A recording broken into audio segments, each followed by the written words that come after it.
All right, we're going to round to the nearest tenth. We find our 10th column, which is our 3.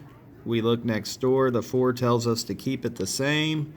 And so our answer is going to be 12.3.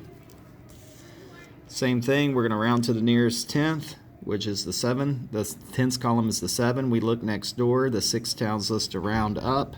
So our answer is going to be 98.8 because we're going to round that 7 up. For the nearest 100th column, we're going to find the 100th column, which is the 4. We look next door. The 5 tells us to round up. So our answer is going to be 12.35. Again, we're in the hundredths column, which the 6 is in. We look next door. The 5 tells us to round up. So we're going to have 98.77. Now we're doing the thousands column. The thousands column is the 5. We look next door. The 6 says to round it up. So our answer is going to be 12.346. Over here, we have our thousands column has a 5. Next door is the 4, says to keep it the same. So we're going to have 98.765. When we unround a number, all we have to do is add the next spot. If we want to keep it the same, we just put a 0 through 4 in it. It doesn't matter which one you put, pick a number 0 through 4. The only other number that could round to 560 is 559. We have to put our decimal after that. In order to round 559 up to 560, any number 5 through 9 can go in that 10th spot. For 27.2, if we want to keep it the same, we can add a 0 through 4 in the 100th column. The only other number that will round at 27.2 is 27.1. In order to round that up to 2 in our 100th column, it's going to have to be any digit 5 through 9. That will tell us to round it up. For the multiplication problem, we have a power of 10 that has 3 zeros. We're multiplying it, so we need to move our decimal 3 spots to the right to make it bigger. So 1.21, we move it 3 spots to the right. We need to add a 0.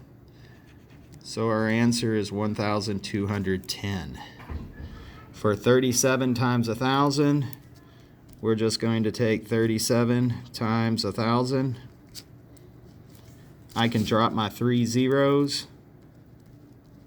1 times 7, 1 times 3.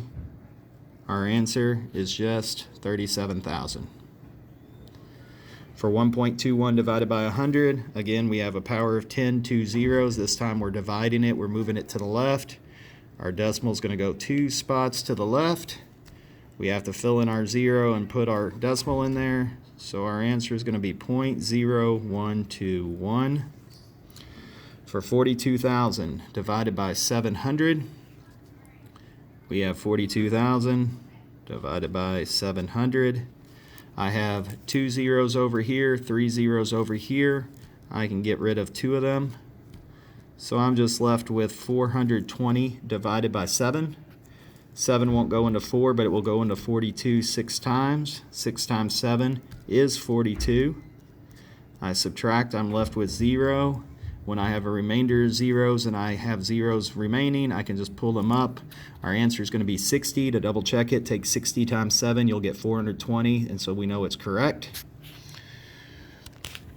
For our standard form, 2 times 10,000 is really 20,000. 3 times 100 is 300. 4 times 1 over 100 is 0.04. If we add them all together, we get 20,304 hundredths. 32 is our whole number, 32, and is our decimal, and 32 is our partial number, which is 32, but since it's in the thousands column, we have to add in a 0 so we can get it the 2 in the thousands. So this can be tenths, hundredths, thousands. So this is how we'd have to write 32 in order to get it in the thousands column. Expanded form, our 2 is in the 100,000 column. Our 7 is in the tens column. Our 8 is in the 1,000ths column. So we have 2 times 100,000 times 7 times 10. I'm sorry, plus 7 times 10 plus 8 times 1 over 1,000. I said this is in the thousandths column, so it's 1 over 1,000. Last one, expanded form, 32 and 32 thousandths. I always write it as a number form first so I can see it. So it's 32.032. The 3 is in the tens, the 2 is in the ones. This 3 is in the hundredth, this 2 is in the thousandths, and so this is what we're multiplying each one by.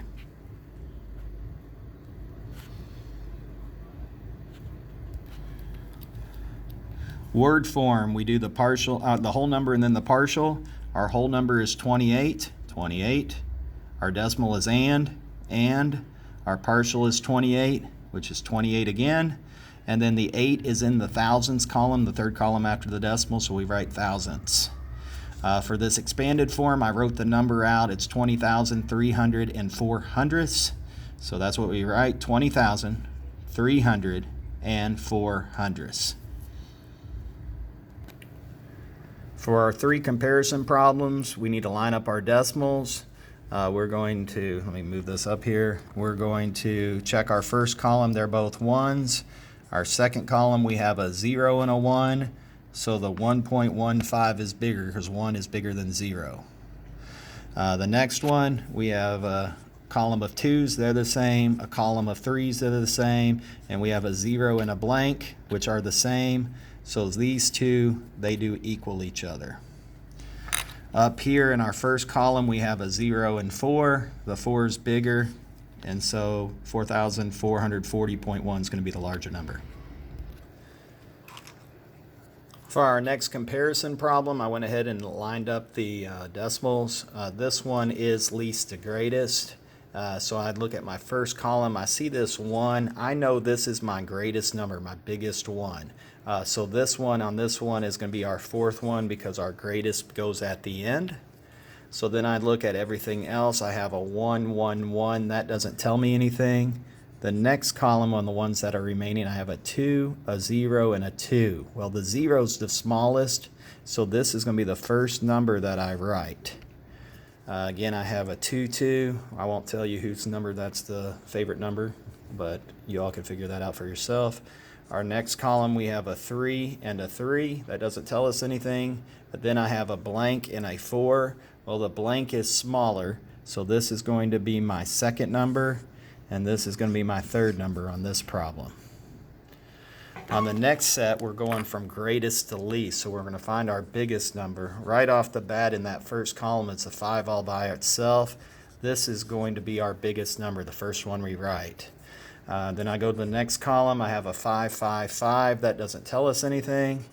Then I have a 6, a 0, and a 6. This is a scratch in the board, that is not a 1.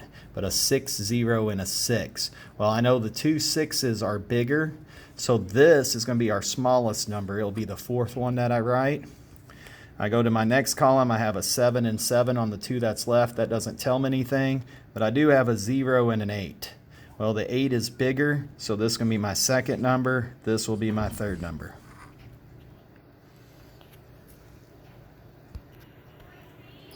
The first multiplication problem I did for you in class, I didn't show it on the video, but here are the other 2. I'm not going to go through this, but this will give you the opportunity to check if, as long as you multiplied right, these are your 3 numbers, then you're going to add it and get this total. Over on the other one, these are your multiplication. When you add it, you get this. If you're missing something, remultiply or re-add and see where you screwed up. The last problem, I get a haircut a month. I want to know how many haircuts I get in 10 years, which is a decade. So I'm really trying to figure out how many, a decade is 10 years, how many haircuts I get in 10 years. Well, the biggest problem is 1 haircut a month. I need to figure out how many haircuts I get in a year, so that I can figure out how many haircuts I get in 10 years.